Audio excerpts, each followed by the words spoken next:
Ditangkapnya Bupati Pemalang menjadi deretan panjang kasus kepala daerah yang terjerat OTT KPK. Ketua DPP Partai Perindo Bidang Hukum dan HAM Tama Satria Langkun menilai banyak hal harus dievaluasi dalam fenomena ini. Ditangkapnya Mukti Agung Wibowo menambah jumlah kepala daerah yang terjerat kasus korupsi. Jumlahnya sudah lebih dari 429 kepala daerah sejak Maret 2021. Ketua DPP Partai Perindo Bidang Hukum dan HAM Tama Satria Langkun menilai perlu banyak hal yang harus dievaluasi akan fenomena ini. Tama mengatakan harus ada lembaga yang serius dalam mekanisme pencegahan, sementara dalam kasus jual beli jabatan ini menunjukkan reformasi birokrasi yang dijalankan di Indonesia belum maksimal.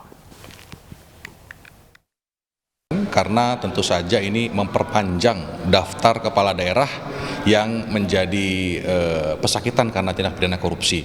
Kalau kita bicara dalam satuan angka, di bulan Maret 2021, itu sekurangnya sudah ada 429 kepala daerah yang tersangka dan diproses hukum oleh Komisi Pemberantasan Korupsi.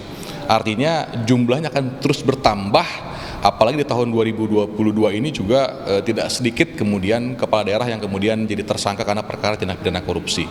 Nah, melihat dari 400-an yang banyak itu, mungkin kalau dijumlah dengan perkara yang kejaksaan bisa sampai 500, tentu saja ada banyak hal yang kemudian perlu dievaluasi. Yang pertama, kalau kita bicara soal modus, itu sebetulnya kan tidak jauh-jauh beda.